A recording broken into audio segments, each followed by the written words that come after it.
Leader of opposition ने एक बात बोली कि हमारे जहाज गिरे हैं, कितने गिरे हैं बताइए। पांच पांच पाकिस्तान ने अपने जहाज को बेचकर गिराया था हमारा। ओके, उसमें कुछ चाइना का भी रोल था सर? चाइना के प्लेन्स तो चाइना के ही थे। ओके, हाँ, चाइना के लोगों ने नहीं किया। चाइना ने जो हवाई जहाज दी थी वो बहुत बढ़िया हवाई जहाज थी। और जो फ्रांस के जो थे वो उतना बढ़िया नहीं थे। और हमारे उनके जो हवाई जहाज है उन्होंने 5 को गिराया था। आपका मतलब रफेल ने अच्छा काम नहीं किया? रफेल तो पर्याप्त नहीं है हमारे देश के लिए। वो उसमें क्या क्या भ्रष्टाचार हुआ ये तो दूसरी बात है।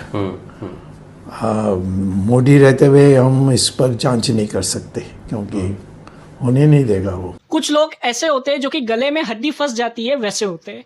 वैसे सुब्रमण्यम स्वामी है अभी बीजेपी के लिए, क्योंकि वो गले की हड्डी तो है। सुब्रमण्यम स्वामी बहुत टाइम से पीएम मोदी जी के खिलाफ बोलते आ रहे हैं। अब यहाँ पे आप ये भी देखिएगा कि वो कांग्रेस में थे तब भी वो कांग्रेस के खिलाफ बोलते थे, और वो जब कांग्रेस से निकले तब भी वो सोनिया गांधी और गांधी फैमिली के अगेंस्ट बोलते आए हैं और बोलते आ रहे थे। अब अभी वो पीएम मोदी जी के खिलाफ बोलते हैं। और मैं बता दूं, उन्होंने कई इंटरव्यू में ये भी कहा है कि पीएम मोदी जी से उनकी कभी नहीं बनेगी। ये डायरेक्टली सुब्रमण्यम स्वामी जी का कहना था। अब मैं बता दूं, यहाँ पे सुब्रमण्यम स्वामी ने एक बहुत ही बड़ा खुलासा किया है। सुब्रमण्यम स्वामी ने यह कहा है कि जब भी इंडिया पाकिस्तान के बीच में अभी जो क्लैश हुआ है उसमें इंडिया ने करीब 5 एयरक्राफ्ट को खोया है। यह डायरेक्टली सुब्रमण्यम स्वामी का कहना था। मैं बता दूं कि ये सुब्रमण्यम स्वामी ने एक इंटरव्यू में कहा है, और वो इंटरव्यू मैंने आपको दिखाया भी। उसमें सुब्रमण्यम स्वामी ने यह कहा कि जो चाइनीज एयरक्राफ्ट थे वो हमसे बेहतर थे, और हमने जो रफेल लिया है उसमें भ्रष्टाचार हुआ है। यही वजह है कि हमारा जो रफेल है वो चाइनीज एयरक्राफ्ट के सामने टिक नहीं पाया, और चाइनीज जो एयरक्राफ्ट है उन्होंने करीब हमारे 5 फाइटर जेट को मार गिराया है। करीब 5 एयरक्राफ्ट खोए हैं अभी जो एस्केलेशन हुआ है इंडिया पाकिस्तान के बीच में उसमें। अब वहीं पे पाकिस्तान के पास कोई पुख्ता सबूत नहीं है, ना ही सुब्रमण्यम स्वामी जी के पास है।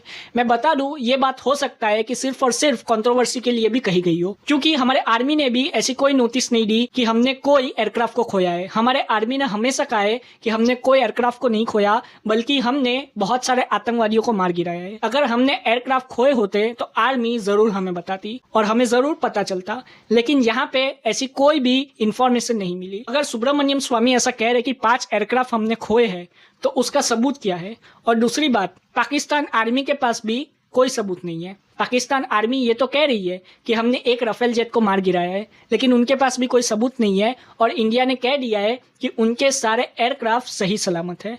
तो यहाँ पे हो सकता है कि सुब्रमण्यम स्वामी का ये जो बयान है इस पे बीजेपी कार्रवाई करे, या तो पहले की तरह जैसे सुब्रमण्यम स्वामी बयान देते आए हैं और बीजेपी ने कोई कार्रवाई नहीं की, उन्हें इग्नोर किया, वैसे ही वापस इग्नोर किया जाए।